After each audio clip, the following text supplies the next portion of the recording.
늑대와 여우. 숲속의 왕인 사자가 병에 걸려 하루 종일 동굴 속에 누워서 앓고 있었어요. 숲속에 사는 동물들은 왕인 사자가 앓는다는 소문을 듣고 모두들 찾아와 문안을 드렸습니다. 늑대와 사슴, 산토끼와 오소리 등 모든 동물들은 병든 사자 앞에서 아양을 떨며 걱정을 하는 척 했습니다. 그러나 이런 일에는 제일 먼저 나타났던 여우가 웬일인지 보이질 않았습니다. 여우의 꾀에 여러 번 골탕을 먹었던 늑대가 좋은 기회가 왔다고 생각하여 병든 사자에게 여우의 잘못을 몽땅 일러 바쳤습니다. 그리고는 단정하듯이 말했어요. 아이고, 사자님, 여우란 놈이 아직도 나타나지 않는 걸 보면 그놈은 사자님을 숲속의 대왕님으로 생각하지 않는 것 같습니다. 아주 나쁜 놈이지요. 바로 이때 여우가 나타났습니다. 여우는 들어오는 도중에 늑대가 하는 말을 들었던 것입니다. 늑대의 말을 듣고 잔뜩 화가 난 사자는 벌컥 소리를 질렀습니다.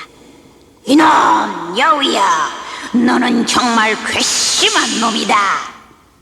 여우는 얼른 대답했어요. 사자 대왕님, 병문안을 빨리 오지 못한 건 정말 죄송합니다. 그렇지만 저는 그동안 놀기만 한 건 아닙니다. 저는 이곳저곳 뛰어난 의사들을 찾아다니면서 대왕님의 병을 고치는 법을 알아왔습니다. 화가 났던 사자는 마음이 풀렸습니다. 오, 그래. 어떻게 하면 내 병이 낫겠느냐? 그건 늑대의 가죽을 산채로 벗겨서 아픈 곳에 붙이면 됩니다. 여우의 말을 들은 사자는 당장 늑대의 생가죽을 벗겼습니다. 남을 미워하고 모략하는 사람은 언젠간 자기 자신을 망치게 되죠.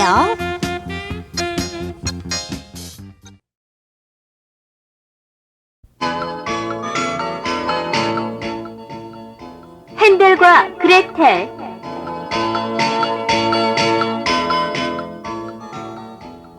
옛날에 헨델과 그레텔이라는 남매가 있었어요. 헨델과 그레텔의 아버지는 가난한 나무꾼이었어요. 나무꾼은 먹을 것이 없자 아이들을 버리기로 했어요. 어느 날 나무꾼은 아이들을 숲속 깊숙이 데리고 갔어요. 여기서 놀고 있거라. 일이 끝나면 데리러 올 테니. 그러나 해가 넘어가도 아버지는 오지 않았어요. 오빠, 집에 가고 싶어. 그레텔은 훌쩍훌쩍 울기 시작했어요. 울지 마. 아까 길을 찾아가기 쉽게 길에다 빵 조각을 조금씩 떼어 놓으며 왔거든. 헨델은 그레텔을 달랬어요. 그러나 아무리 찾아도 빵 조각은 보이지 않았어요. 숲속의 새들이 다 주워 먹었기 때문이에요. 산속을 헤맨 지 사흘째가 되던 날 아침이었어요. 새하얀 작은 새가 나뭇가지에 앉아있다가 헨델과 그레텔에게 따라오라고 했어요.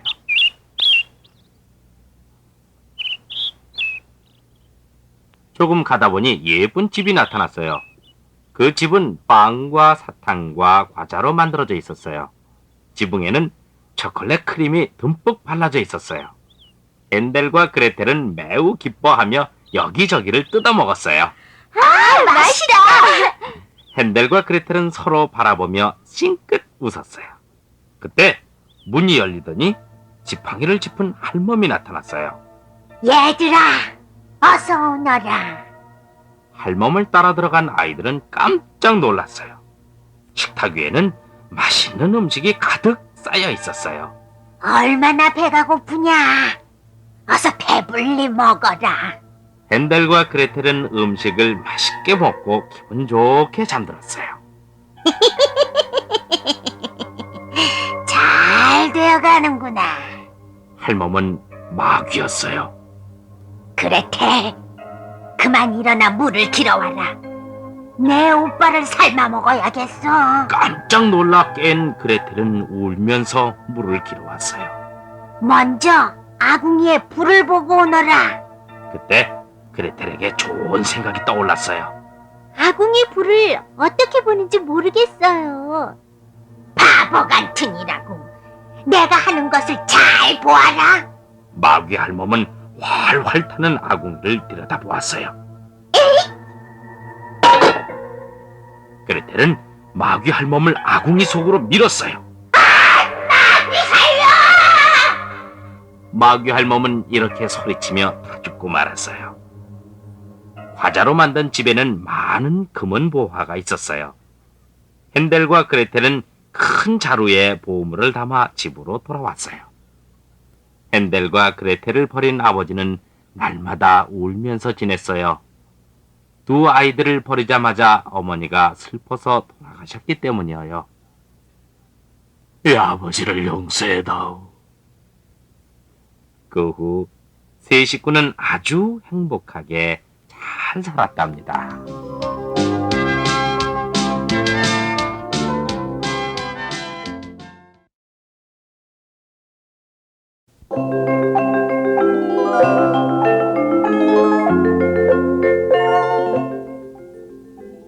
돼지 삼형제.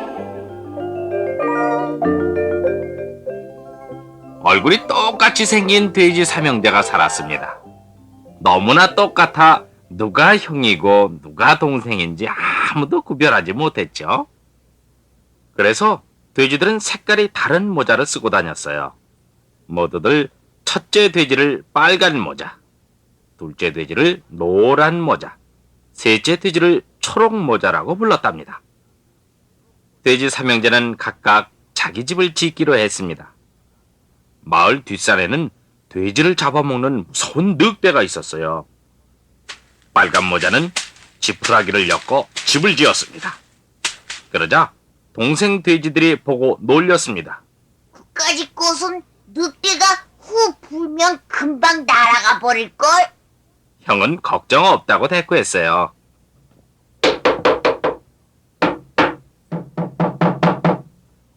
노란 모자는 나무 판자로 집을 지었어요. 막내가 보고 놀려댔지요.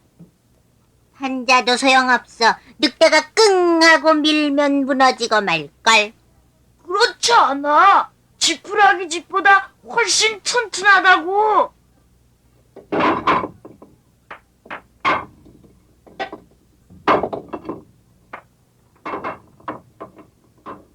초록 모자는 벽돌집을 짓기 시작했습니다. 빨간 모자와 노란 모자는 하루도 안 걸리고 집을 지었지만 초록 모자는 일주일이나 걸려 튼튼하게 지었어요. 창문과 문, 벽난로와 굴뚝을 갖춘 훌륭한 집이었지요.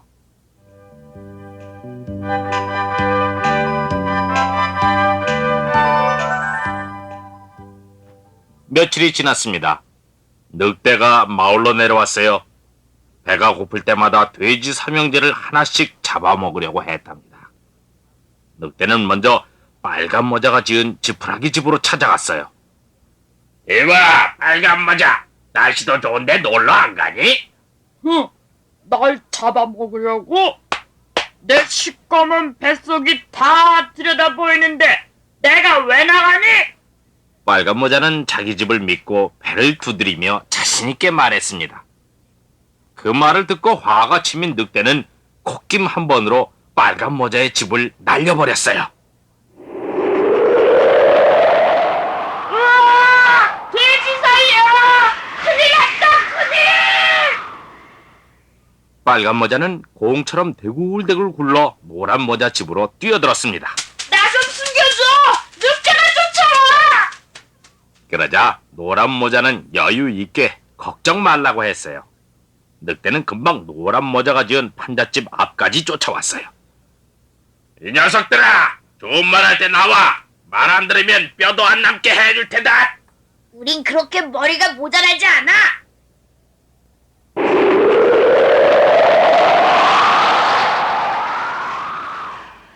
그 순간 판잣집이 늑대의 힘에 밀려 무너지고 말았습니다. 빨간 모자와 노란 모자는 걸음아 날 살려라 하고 초록 모자 집으로 쌩하니 도망쳤어요. 형님들 걱정 말고 빨리 들어오셔요. 초록 모자는 문과 창문들을 굳게 걸어 잠그고 커튼도 내렸습니다. 뒤쫓아온 늑대는 벽돌집을 보고 깜짝 놀랐죠. 초록모자 녀석 대단한데. 하지만 이쯤이야. 그러나 아무리 불고 밀고 당기고 두들겨도 벽돌집은 꿈쩍하지 않았어요. 그래서 늑대는 방법을 바꿔 아주 상냥하게 말했어요. 얘들아, 이 집은 정말 근사하구나. 나도 이런 집은 망가뜨리고 싶지 않아. 자, 집 안이 얼마나 멋진지 구경시켜 줄래? 하지만 돼지 삼형제는 함께 코웃음을 쳤습니다. 도대체 뭘 구경하겠다는 거야? 넌 집이 필요 없잖니? 화가 머리끝까지 오른 늑대는 어떻게 하면 이 집 안으로 들어갈 수 있을까 곰곰이 생각하다가 무릎을 탁 쳤습니다. 늑대는 긴 사다리를 타고 지붕으로 올라갔습니다. 굴뚝을 타고 안으로 들어가려는 거였어요. 돼지들이 눈치챌까봐 아주 살금살금 기어 올라갔어요. 늑대는 어느 돼지가 가장 맛있을까 생각하며 군침을 삼켰습니다. 그때 초록모자가 살짝 커튼을 열고 창밖을 내다보다 지붕으로 올라가는 늑대의 팔을 보았어요. 형님들, 늑대가 굴뚝으로 들어와요. 그럼 빨리 도망쳐야지. 형들이 서두르자 초록모자는 빙긋 웃으며 벽난로에 불을 붙였어요. 금방 불이 활활 타오르고 연기가 났죠. 굴뚝으로 들어온 늑대는 연기에 숨이 막혀 캑캑거렸어요. 그래서 눈도 못 뜨고 난로 속으로 쿵 떨어지고 말았어요. 엎드려, 내 꼬리, 내 꼬리! 늑대는 팔짝팔짝 뛰며 불에 댄 엉덩이를 싸주고는 저 멀리 달아났답니다. 돼지 삼형제는 그 꼴을 보고 손뼉 치며 좋아했어요.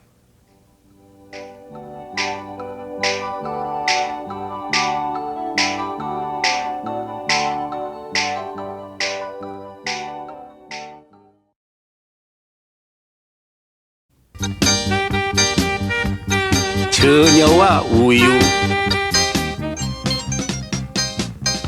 우유를 짜는 처녀가 우유가 가득 찬 통을 머리에 이고 장이 서는 시장으로 갑니다. 처녀는 걸어가면서 여러 가지 생각을 했어요. 우유를 팔아서 무엇을 살까? 참, 계란을 사야지. 계란으로 병아리를 까서 키우면은 큰 닭이 될 거야. 그러면은 그걸 팔아서 염소 새끼를 사야지. 염소는 아무 풀이나 잘 먹으니까 기르기가 쉬울 거야. 염소가 크면 이번에는 무엇을 살까? 처녀는 이렇게 끊임없이 생각하며 걸었습니다. 그래, 염소를 팔아서 돼지 새끼를 사야겠어. 돼지는 무럭무럭 잘 크니까 돼지를 키워서 팔게 되면 그 돈으로 무엇을 살까? 예쁘고 아름다운 옷을 사야지. 화려한 레이스가 달린 옷을 입고 동네에 나가면 모두들 깜짝 놀랄 거야. 얼마나 아름다울까? 동네 청년들이 앞다투어 나하고 춤을 추자고 하겠지? 그러면 어떻게 할까? 같이 춤을 출까? 하지만 처음부터 허락하면 나를 얕볼 거야.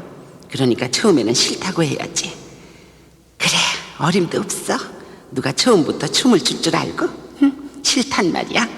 즐거운 생각에 깊이 빠진 처녀는 자기도 모르게 고개를 흔들었어요. 우유통을 머리에 이은 채 고개를 흔들었으니 어떻게 될까요? 우유가 가득 찬 통은 처녀의 머리 위에서 땅바닥으로 굴러 떨어졌어요. 통 속의 우유는 몽땅 쏟아져 버리고 처녀의 화려한 꿈도 깨지고 말았습니다. 헛된 꿈을 꾸다가 그것이 깨어지면 실망이 크죠. 성실하게 일하는 것이 가장 좋은 성공의 길이에요.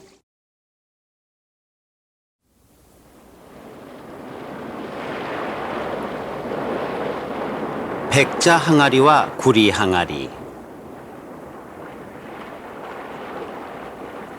어느 집 선반에 백자 항아리와 구리 항아리가 나란히 놓여 있었습니다. 두 항아리는 오랫동안 같이 있었기 때문에 매우 친했어요. 그런데 어느 날 뜻밖에도 큰 비가 내려 홍수가 되고 말았습니다. 집이 물에 잠겨버리자 백자 항아리와 구리 항아리는 물길을 따라 어디론가 정처 없이 떠내려갔어요. 물길은 사납게 출렁거립니다. 항아리들은 뒤뚱뒤뚱 흔들리며 아래로 아래로 흘러갔어요. 구리 항아리가 백자 항아리에게 말했습니다. 이봐, 백자야. 너 혼자 먼저 가지 말고 나랑 같이 가자. 구리 항아리가 이렇게 말하며 가까이 오자 백자 항아리는 깜짝 놀라며 소리쳤습니다. 어머, 가까이 오지 마세요. 위험해요. 위험하긴 뭐가 위험해? 이렇게 말하며 구리 항아리는 더 빨리 다가왔습니다.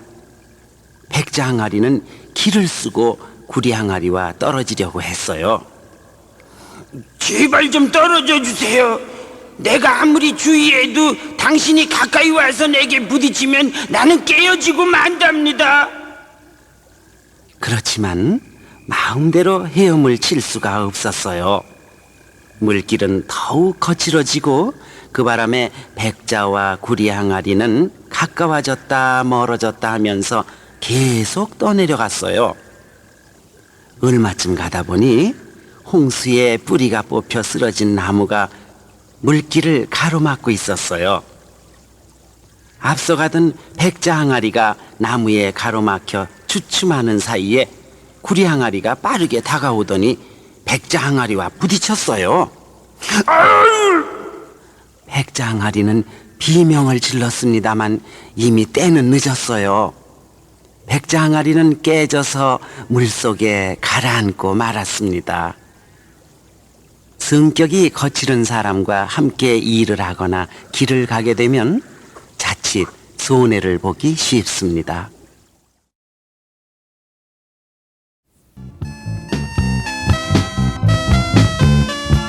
여우의 지혜. 잔뜩 배가 고픈 사자가 먹이를 찾아 숲속을 어슬렁거리고 있었습니다. 이때 어디선가 동물의 발자국 소리가 들렸습니다.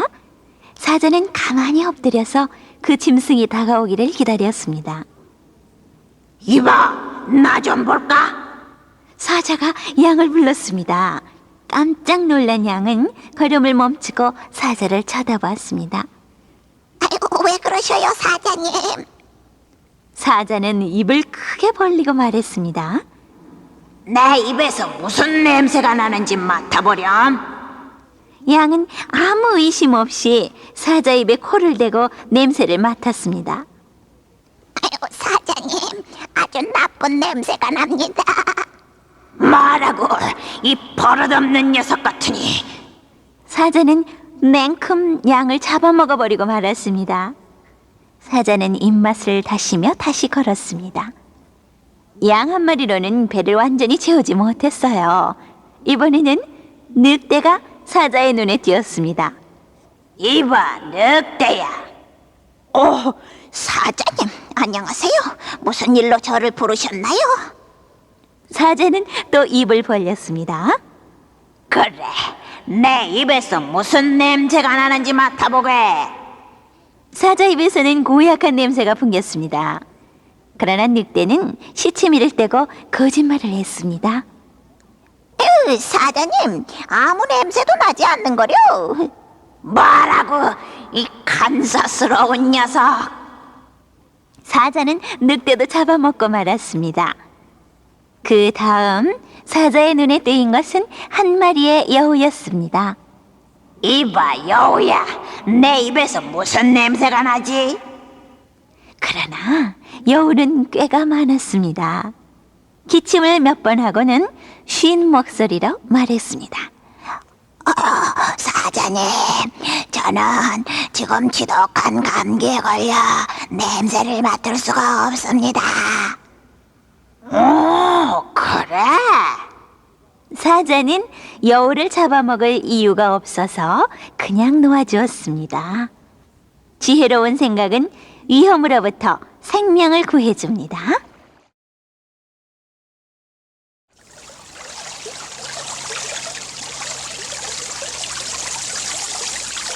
은혜 갚은 개미. 개미는 목이 말라 냇가에 가서 물을 먹으려고 하였습니다. 그러다가 그만 미끄러져서 물에 빠지고 말았어요. 냇가에 나뭇가지에 앉아있던 비둘기가 그 광경을 보았습니다. 아유, 저대로 놔두면 개미가 물에 빠져 죽겠네. 마음씨 착한 비둘기는 개미의 목숨을 살려주려고 얼른 나뭇잎을 하나 따서 개미 앞에 떨어뜨려 주었습니다. 개미는 거기에 매달려서 목숨을 건질 수 있었습니다.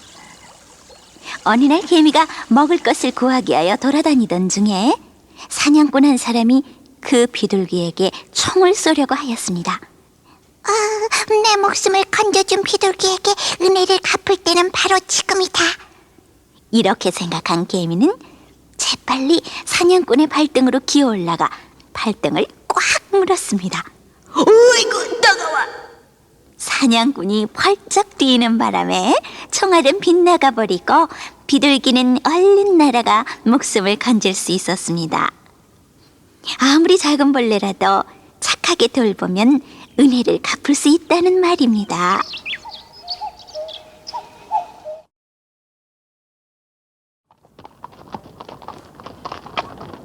말과 당나귀. 어떤 사람이 말과 당나귀를 한 마리씩 기르고 있었습니다. 주인은 몸집이 큰 말에게는 많은 먹이를 주고 당나귀에게는 적게 주었습니다. 어느 날 주인은 말과 당나귀에게 많은 짐을 싣고 먼 길을 떠나게 되었습니다. 그들은 하루 온종일 걷다가 저녁에는 여관에서 쉬었습니다. 그리고 다음 날 아침에는 다시 길을 떠났습니다. 이렇게 며칠을 계속해서 가게 되자 그만 당나귀는 지치고 말았습니다. 이봐요, 말님. 제발 제 짐을 조금만 덜어주세요. 짐이 많아서 정말 견디기가 어렵습니다. 당나귀가 말에게 애원을 했습니다. 말은 당나귀의 말을 단번에 거절했습니다. 안 돼. 나도 너와 똑같이 짐을 지고 가는걸. 그러지 마시고 제발 조금만 덜어주세요. 글쎄, 안 된다면 안 되는 줄 알아. 말은 들은 척도 안 했습니다. 얼마 뒤에 너무나도 지친 당나귀는 그만 땅바닥에 쓰러져 죽고 말았습니다. 아직도 갈 길이 먼데 벌써 죽다니. 주인은 혀를 차더니 당나귀 등에 실었던 짐을 모두 말 등으로 옮겨 실었습니다. 그리고 죽은 당나귀의 가죽까지 벗겨서 말 등에 실었습니다. 말은 등뼈가 부러질 만큼 무거운 짐을 싣고 걸어가게 되었습니다. 말은 땀을 뻘뻘 흘리며 울상이 되어 혼자 중얼거렸습니다. 모두가 내 잘못이야. 만일 내가 당나귀의 짐을 조금만 덜어주었더라면 이렇게 많은 짐을 혼자 짊어지지 않아도 되었을 텐데, 조금 더 편하려다가 몇 배나 더 큰 고생을 하게 되었으니. 서로 돕고 살지 않다가는 언젠가 큰 괴로움이 닥쳤을 때 누구도 도와주지 않을 것입니다.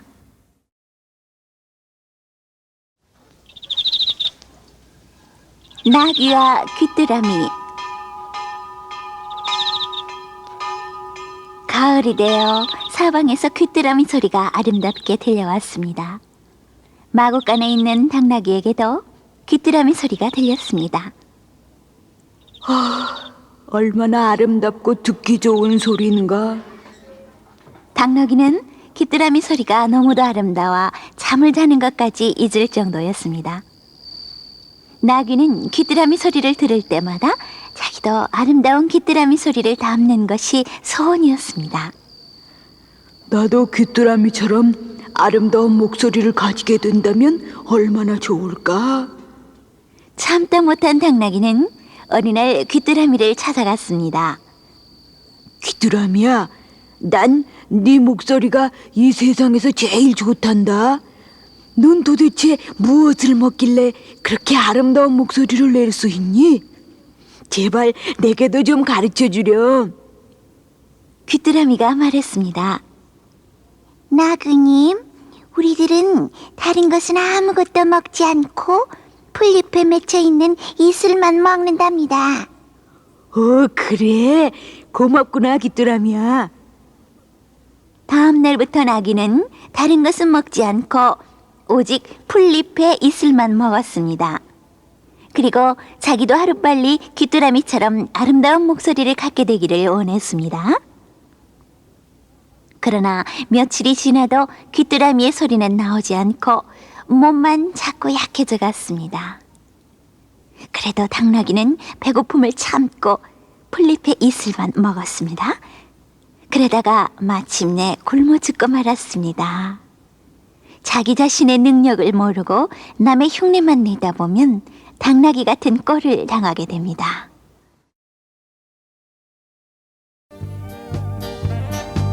하나님을 속인 사람.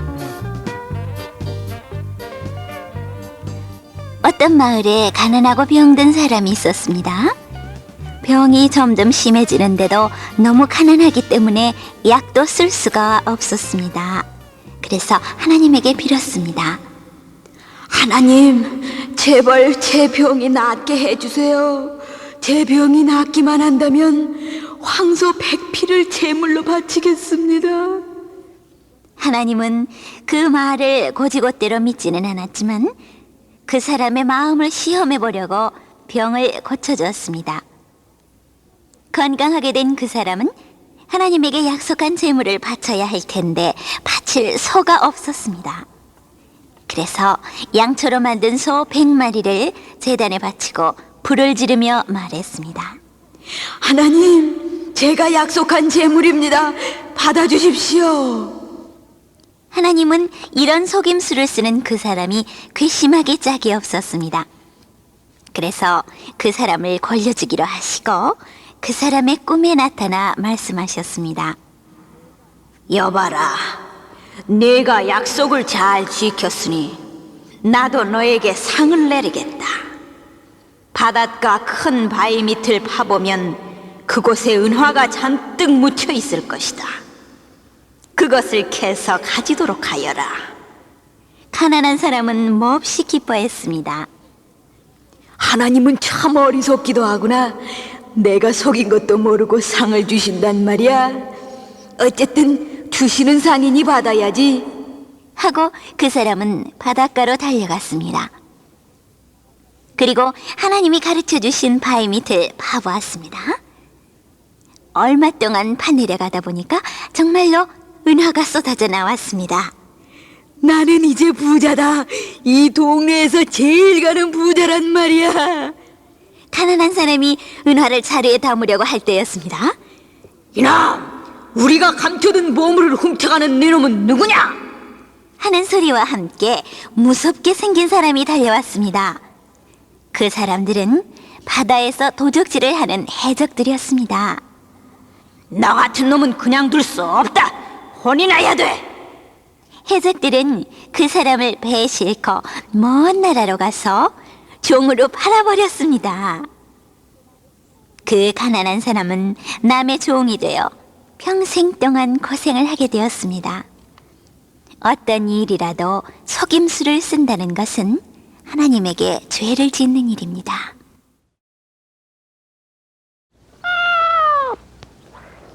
어리석은 여우. 숲속을 지나가던 고양이가 여우를 만났어요. 안녕하세요, 여우님. 고양이로구나. 여우도 아는 척했어요. 어딜 가는 길이니? 여우가 고양이에게 이렇게 물었어요. 그냥 심심해서 놀러 나왔어요. 너 그렇게 돌아다니다가 무서운 짐승이라도 만나면 어쩌려고 그러니? 무서운 짐승이요? 고양이는 깜짝 놀라 사방을 두리번거렸어요. 이런 모습이 우스워 여우는 깔깔거리며 웃었습니다. 너는 무척 겁장이로구나. 지금은 아무것도 없으니 겁낼 필요가 없어. 고양이는 그제야 한숨을 내쉬었어요.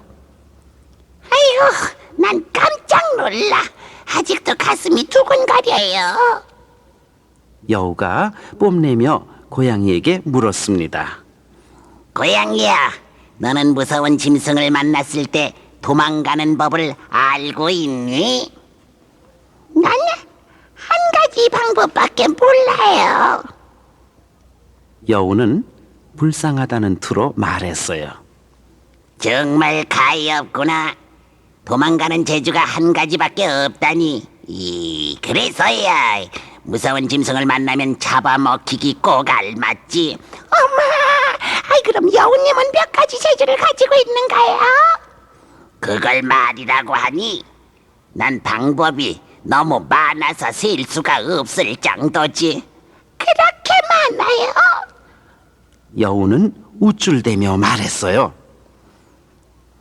그래, 그러니까 지 아무리 사나운 짐승이라도 나를 잡을 수는 없어. 여우는 으스대며 고양이 앞을 왔다 갔다 했어요. 그때 갑자기 무서운 사자 한 마리가 여우와 고양이를 덮쳤어요. 한 가지 방법밖에 모르는 고양이는 재빨리 나무 위로 올라가 피했습니다. 그러나 큰 소리를 치던 여우는 어쩔 줄 모르고 당황하다가 사자에게 먹히고 말았어요. 여러 가지 재주를 조금씩 아는 것보다는 한 가지 재주라도 남보다 뛰어나면 그것이 더 훌륭하다는 말이죠.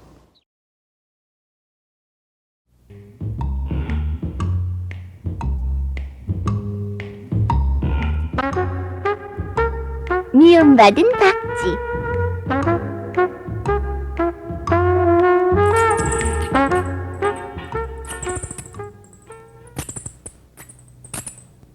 여러분, 박쥐를 본 적이 있나요? 박쥐는 쥐같이 생겼는데 양옆에 날개가 달렸어요. 그리고 낮에는 숨어 있다가 밤이 되면 날아다니는 아주 이상한 짐승이에요. 여러분, 박쥐가 왜 낮에는 숨어 있다가 밤에만 나와 돌아다니는지 궁금하시죠? 그 까닭을 얘기할 테니까 잘 들어보세요.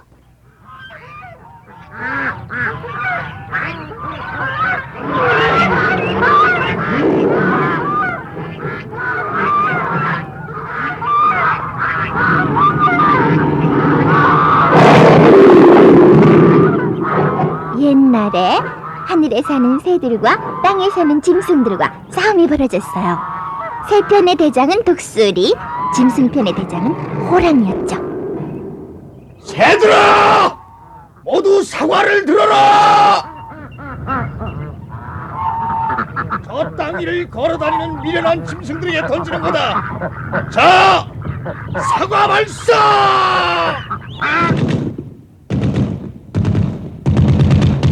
독수리 대장의 사과 폭탄 발사 신호에 새들은 일제히 들고 있던 사과를 기관총을 쏘듯 땅 위로 힘껏 내던집니다. 동심이다! 도망가자!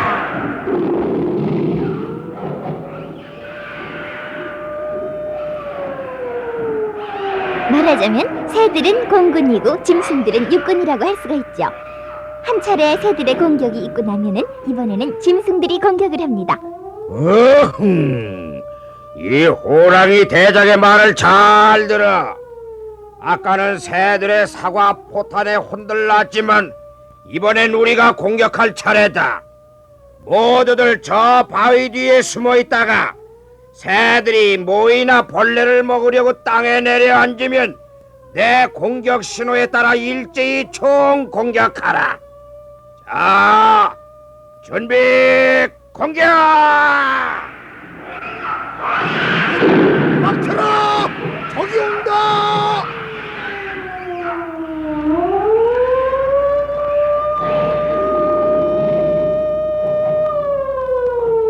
싸움은 매일 이런 식으로 진행이 됐습니다.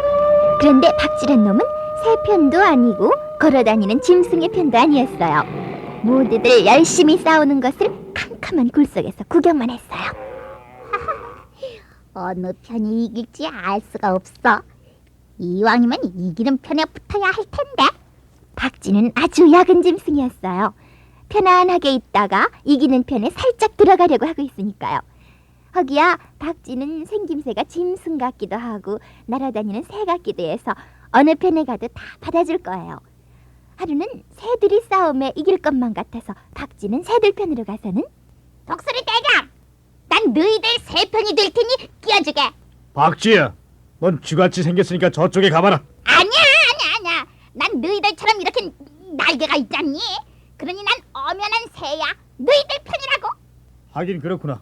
좋다. 그럼 우리 편이 돼서 싸우다오. 새들아, 박쥐가 우리 편에 왔다. 환영하자. 고맙다, 동지들. 그러나 그 다음 날 싸움은 짐승들이 이길 것만 같았습니다. 아무래도 내가 잘못 생각했는데. 짐승 편에 가서 끼어달래자. 약삭빠른 박쥐는 살금살금 새들의 진지를 빠져나와서는 짐승들의 진지로 갔어요. 호랑이 대장님, 나 박쥐는 당신들 편에 가담하겠소. 박쥐야, 넌 날개가 달렸으니 저쪽 새들 편으로 가. 천만의 말씀. 자, 보시오. 난 쥐요. 찌찌찌찌찌찌찌. 새가 아니라 쥐지 않소. 그렇구만. 좋다. 우리 편에 오너라. 자, 짐승들아, 박쥐도 우리 편이다. 자, 박수. 그런데 싸움은 다시 새들이 이길 것 같았어요. 이번에는 또 새들 편으로 도망가야겠는걸? 이거 바쁘다. 박쥐는 이렇게 이 편에 붙었다 저 편에 붙었다 하면서 가진 야근 짓을 다 했습니다. 이러는 동안에 새들과 짐승들의 싸움은 양편 대장들이 만나 서로 싸우지 말고 사이좋게 지내기로 약속을 하기에 이르렀어요. 독수리, 미안하게 됐다. 괜히 날마다 싸움만 하면 뭐하니? 우리 앞으로 사이좋게 지내자. 자, 악수. 그래, 좋다. 악수.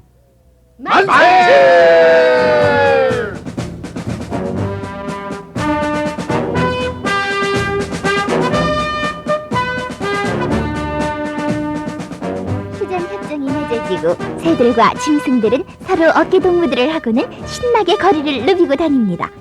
그러나 박쥐는 어느 누구도 어깨동무를 해주려 하지 않았어요. 얘들아, 나도 같이 어깨동무를 하자. 저리가. 아이고, 이럴 수 있니? 아이고, 나도 좀 끼자. 응?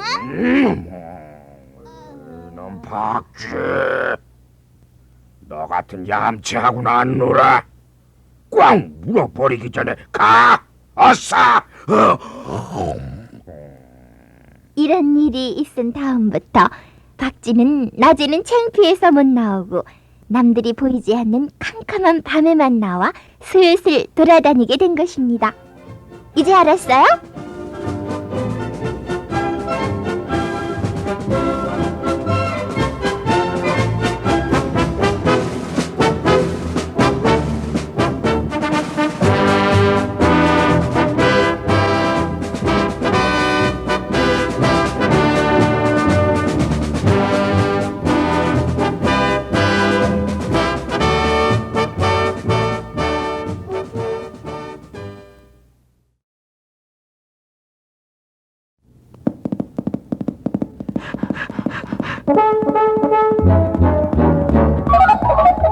늑대와 할아버지.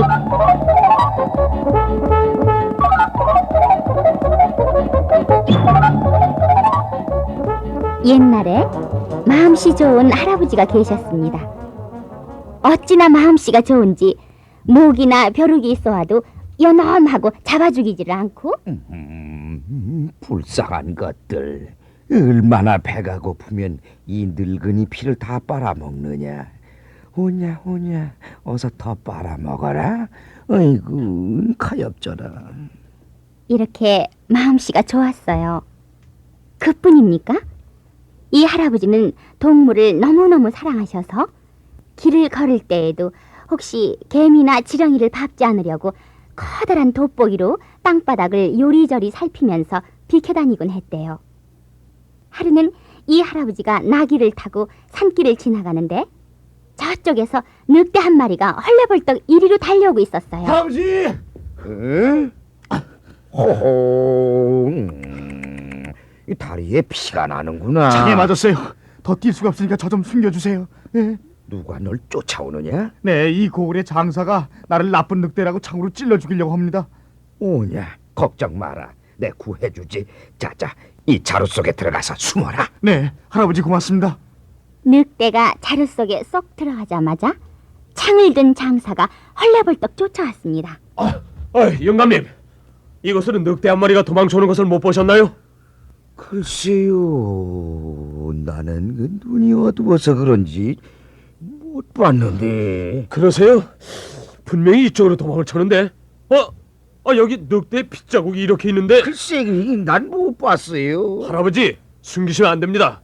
이 늑대는 이 동네 애들을 해치는 아주 못된 늑대입니다. 그래요? 생기기는 그렇게 안 생겼던데. 네? 그럼 보셨군요. 그게 아니라, 할아버지, 딱 잡아떼세요. 딱 잡아떼세요. 난 못 봤어요. 정말이야. 영감님, 그 자루 속에 든 것이 뭐죠? 글쎄, 자루 속? 자루 속에 숨은 늑대의 콧등에 땀이 송송 맺혔습니다. 아이고, 이젠 죽었구나. 이 늙은이 때문에 난 죽었어. 할아버지, 그 자루 속 좀 보여주십시오. 어디 좀 보자. 건드리지 마. 깨져요, 깨져. 그 속에 유리 그릇이 들어있어요. 장사 갸우뚱거리더니 다른 곳으로 달려가 버렸습니다. 자, 늑대야. 이제 나와도 된다. 이제 살았다. 녀석, 아이고, 가엾기도 하지. 자루 속이 답답하자. 할아버지, 그보다는 전 배가 고파 죽겠어요. 하루 종일 아가 그 장사에게 쫓기다 보니까 이제 아침, 점심 다 굶었잖아요. 아유, 배고파. 그래, 가만히 있거라. 내 강냉이를 줄게. 자, 먹어라. 늑대는 고맙단 말 한마디 없이 강냉이를 다 먹고는 땅바닥에 빈 그릇을 내팽개치며 할아버지, 난 고기가 없으면 식사를 못해요. 고기 없어요? 저기 저 당나귀를 좀 잡아먹으면 어때요? 당나귀를 잡아먹는다는 말에 옆에 있던 당나귀가 놀라 힝 하고 소리를 질렀습니다. 늑대야, 당나귀는 안 돼요. 걔는 날 10년이나 태우고 다닌 착한 당나귀야. 할아버지, 당나귀가 불쌍한 건 당나귀 사정이지 뭘 그런 걸 다 걱정하세요. 나만 배부르면 그만이지. 에이, 당나귀야, 어디 가냐? 어디 가니? 참, 할아버지 때문에 당나귀를 놓쳤어요. 에이, 분해 죽겠네 정말. 당나귀를 노린 늑대는 눈이 시뻘개지며 혀를 낼름낼름거리더니 영감님, 당나귀를 놓쳤으니까 하는 수 없이 영감이라도 잡아먹어야 되겠어. 아니, 늑대야, 널 구해준 날 잡아먹다니. 늑대는 입을 벌려 날카로운 이빨을 드러냅니다. 아니, 네가 정말로 날 잠깐만. 응? 우리 자자자자 호도나무에게 물어보자. 호도나무가 잡아먹으라고 하거든. 잡아먹어. 그러지. 여보, 호두나무 영감, 내 말 좀 들어봐요. 뭐라고? 나는 귀가 어려운데 뭐라고 했어? 자, 이 늑대가 말이오, 죽을 뻔한 저를 내가 살렸는데 날 잡아먹으려고 하니 이게 될 말이오. 뭐라고? 호두를 먹고 싶다고? 어서 먹으세요. 어서. 그것 봐요, 먹으려지 않아요. 저기 검정소한테 다시 물어보자. 저 검정소 아주머니, 내 말 좀 들어봐요. 난 귀가 어두워요. 이 늑대가 죽을 뻔한 걸 살려주었더니 되려 날 잡아먹는다고 허니. 네, 젖을 먹고 싶다고요? 져서 먹으시오. 사양 말고 먹으라니까요. 그 봐요, 먹으라고 하지 않아. 잠깐만. 이제 이 이상 참지 못하겠어. 아유, 이 늑대야, 한 번만 터물어보자. 응? 옳지. 저기 농부가 오는구나. 아이고, 농부님. 와 그럽니까 영감님? 글쎄, 죽을 뻔한 이 늑대를 살려주었더니만 되려 날 잡아먹겠다고 하니 어떻게 하면 좋겠소? 그건 안 되지요. 농부님, 할아버지가 나를 살려준 것이 아니라 나를 죽이려고 이 자루 속에 집어넣었기 때문에 간신히 도망 나온 거라고요. 그래? 네, 이 영감은 날 죽이려고 한 게 분명하다고요. 농부님, 이제 내가 이 영감을 잡아먹어도 되겠지요.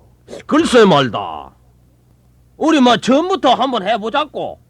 그러니까네 영감님이 이 자루 속에 잡아쳐 넣었다 이 말이지. 예, 이렇게요. 이 속에서 난 얼마나 숨이 답답했는지 아세요? 늑대는 자루 속으로 쑥 들어가서 몸을 움츠렸어요.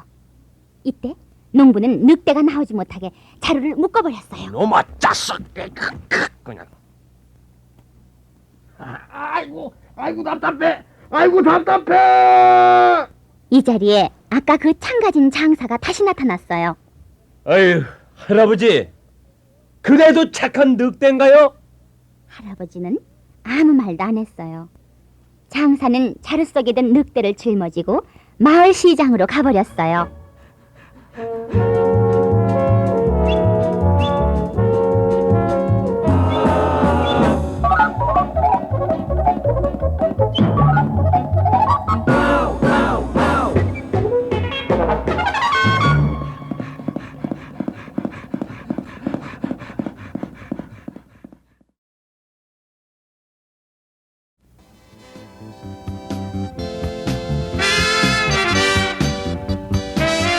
원숭이의 칼춤.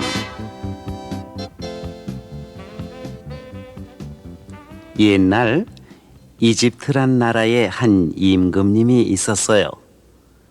그 임금님이 어느 날 생각했습니다. 원숭이란 놈은 사람의 흉내를 잘 내니까 칼춤을 가르치면 잘 출 거야. 칼춤이라는 것은 양손에 칼을 들고 추는 춤이어요. 임금님은 신하 한 사람을 불러서 명령했어요. 대궐에 있는 원숭이들 중에서 제일 영리한 2마리에게 칼춤을 가르치도록 해라. 네, 의명대로 시행하겠습니다. 그 신하는 임금님의 분부대로 가장 영리한 원숭이 2마리를 골라 칼춤을 가르쳤어요. 사람의 흉내를 잘 내고 영리한 2마리의 원숭이는 얼마 지나지 않아 칼춤을 다 배웠습니다. 원숭이들은 알록달록한 옷을 입고 사람의 탈을 쓰고 칼을 휘두르며 춤을 덩실덩실 추었어요. 오, 과연 신통한 노릇이로구나. 임금님은 감탄을 하고 이렇게 말했습니다. 이렇게 신기한 재주를 가진 원숭이의 칼춤을 백성들에게 보이면 모두들 기뻐할 것이다. 그리하여 임금님은 전국에 알리도록 했어요. 대궐 안마당에서 원숭이가 기막힌 칼춤을 출 테니 구경할 사람은 모이도록 하여라. 광고를 본 사람들은 그날이 되어 넓은 대궐 안마당에 구름처럼 모여들었어요. 아유, 세상에 별 희한한 일이 다 있구만. 원숭이가 칼춤을 춘다니. 그것뿐이 아닌가? 오히려 사람보다 더 잘 춘다던데? 백성들은 호기심이 가득 차서 춤추는 원숭이가 나타나기만 기다렸습니다. 둥둥둥. 드디어 북소리가 울리고 2마리의 원숭이가 나타났습니다. 원숭이들은 알록달록한 화려한 옷을 입고 게다가 사람의 탈바가지를 쓰고 2 손에 칼을 들고 의젓하게 나타났어요. 둥둥둥. 다시 북소리가 울리자 원숭이 2마리는 구경꾼들에게 절을 했어요. 구경꾼들은 환성을 지르며 모두 손뼉을 쳤습니다. 드디어 신나는 음악 소리가 울리기 시작했어요. 음악에 따라 원숭이들은 덩실덩실 춤을 추기 시작했습니다. 칼을 빙글빙글 돌리며 춤을 추는가 하면은 깡충깡충 제주도 넘었어요. 칼로 하늘을 찌르는 신용을 하기도 하고 땅을 찌르는 신용을 하기도 했습니다. 이리 뛰고 저리 뛰며 칼싸움을 하는 흉내도 냈어요. 아이고, 정말 기막힌 원숭이들이다. 서로 칼싸움을 하는 걸 보니 꼭 사람 같구먼. 구경꾼들은 입에 침이 마르도록 칭찬했어요. 그런데 구경꾼 가운데 심술궂은 사람이 있었어요. 원숭이가 신통하면은 얼마나 신통해. 원숭이는 어디까지나 원숭이일 뿐이야. 그 사람은 중얼거리더니 주머니에서 호두 1개를 꺼내 2마리 원숭이 가운데로 던졌어요. 원숭이 2마리는 호도를 보자 칼춤을 추다 말고 그것을 차지하기 위해 달려갔어요. 그리고는 호도를 저 혼자 먹겠다고 싸움을 하기 시작했어요. 사람의 탈바가지는 벗겨져 나가고 화려한 옷은 갈기갈기 찢어져 버렸어요. 원숭이의 칼춤은 엉망진창이 되고 말았습니다. 호도를 던진 사람이 웃으면서 말했어요. 그거 뭐라니까? 구경꾼들도 웃으면서 제각기 중얼거렸습니다. 에이그, 원숭이는 역시 원숭이더군. 제버릇 개주랴 하는 옛말이 있죠. 역시 원숭이는 원숭이밖에 아무것도 아니었어요.